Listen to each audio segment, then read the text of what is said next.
Hello everyone, I am Dr. Sonal Kumta. I am the senior obstetrician and gynecologist practicing at the Fortis Hospital, Mulund. Today I am going to speak to you about menstrual cramps and how to deal, simple tips and simple remedies how to deal with menstrual cramps. In medical language, we will call menstrual cramps as dysmenorrhea or painful menses, right? So, dysmenorrhea is typically of two kinds. There is primary dysmenorrhea and secondary dysmenorrhea.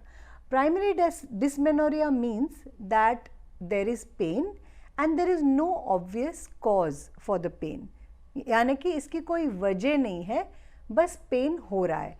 Secondary dysmenorrhoea मतलब क्या कि there is a specific cause, जैसे कि uterus में कोई fibroid है या कोई ट्यूमर है या यूट्रस में स्वेलिंग आ गया है जिसको हम बल्की यूट्रस या एडिनोमायोसिस बोलते हैं, या कुछ पेशेंट्स को एंडोमेट्रियोसिस की बीमारी होती है. तो ये इन सारी प्रॉब्लम्स की वजह से कभी कभी पेनफुल मेंसेस होते हैं और इसको हम सेकेंडरी डिस्मेनोरिया बोलेंगे.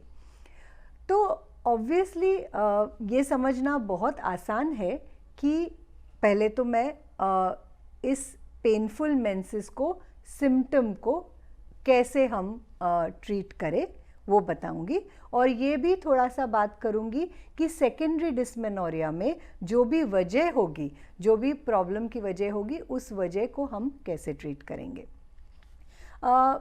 प्राइमरी डिस्मेनोरिया कई बार हम लोग घर में बात करते हैं या दादी जी होती है या बड़े बुज़ुर्ग कोई होते हैं तो बोलते हैं कि कुछ मत करिए. यंग लड़की है 16-17 साल की और उसको पीरियड्स में क्रैम्प्स आ रहे हैं, तो घर के बुज़ुर्ग बोलते हैं कि छोड़ दो, कुछ मत करो, वो अपने आप से ठीक हो जाएगा. तो ये क्या सही बात है कि इसमें कोई what is the logical reasoning for this? So in a way, technically this is quite right, because जो reproductive tract होता है वो अभी पूरी तरह से अच्छे से वेल फॉर्म्ड या डेवलप नहीं होता है, और उसकी वजह से जब भी मेंस्ट्रुअल ब्लड बाहर आता है तो काफ़ी पेन हो सकता है. मगर जैसे उम्र बढ़ती है और मेंस्ट्रुअल साइकिल्स रेगुलर हो जाते हैं, या मान लीजिए शादी हो जाती है, बच्चे होते हैं, तो खुद ब खुद ये पेन, मेंसेस के वक्त जो आने वाला पेन है वो काफ़ी हद तक कम हो जाता है और इसके लिए कुछ करने की ज़रूरत नहीं होती है.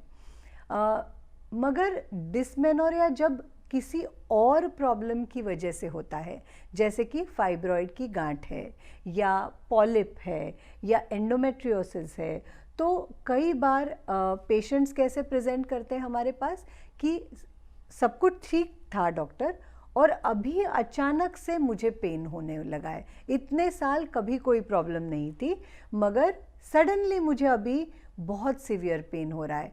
कुछ औरतें बोलती है कि पेन के साथ इतना सीवियर पेन होता है कि उनको नोज़िया या वॉमिटिंग हो जाता है.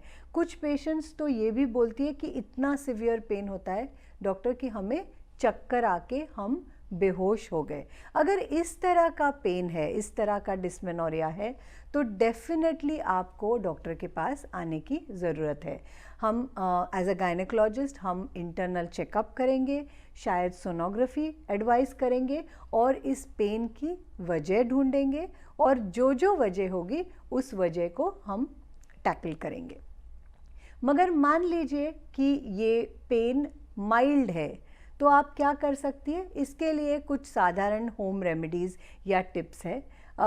जैसे कि काफ़ी लोग करते होंगे या उनको जानकारी होगी कि अगर आपने कुछ गर्म पानी से सेक किया, या मान लीजिए हॉट वाटर बाथ लिया, या आपके पास अगर टब है और आप गर्म पानी में थोड़ा खुद को सोक कर सके, तो काफ़ी हद तक रिलीफ या राहत मिल सकती है.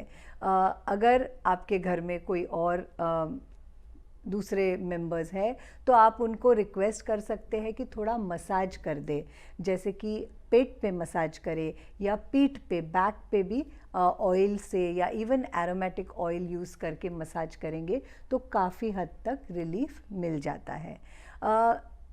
और अगर पेन थोड़ा ज़्यादा सीवियर हुआ तो आप सिंपल पैरासिटामोल का टैबलेट भी इस्तेमाल कर सकते हैं। कभी कभी हम मेफिनेमिक एसिड मतलब मेफ्टाल स्पाज का टैबलेट रेकमेंड करते हैं।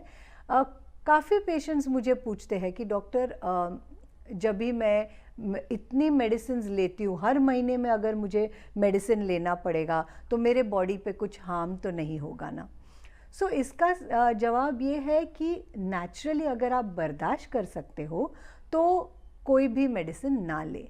मगर आपके लिए मान लीजिए बहुत इम्पॉर्टेंट दिन है या आपका कोई इम्पॉर्टेंट मीटिंग है, प्रेजेंटेशन है, एग्ज़ाम है जो आपके एफिशिएंसी को अफेक्ट करेगा, तो डेफिनेटली ऐसे समय में आप एक आध पेन किलर टैबलेट ले सकती है, मगर इसकी आदत ना बनाएं। तो ये सारे सिंपल रेमेडीज़ है जिससे आप पीरियड पेन को या पेनफुल मेंसेस को संभाल सकते हो। ऑफ कोर्स ये ध्यान में रखिए कि अगर ये पेन बहुत सीवियर है या सडन ऑनसेट है तो ऑलवेज़ बेटर रहेगा आप अपना एक चेकअप करवा के पहले समझ ले कि इसकी वजह क्या है और फिर अकॉर्डिंगली डॉक्टर की सलाह से आप उसका ट्रीटमेंट भी कराएं। Thank you.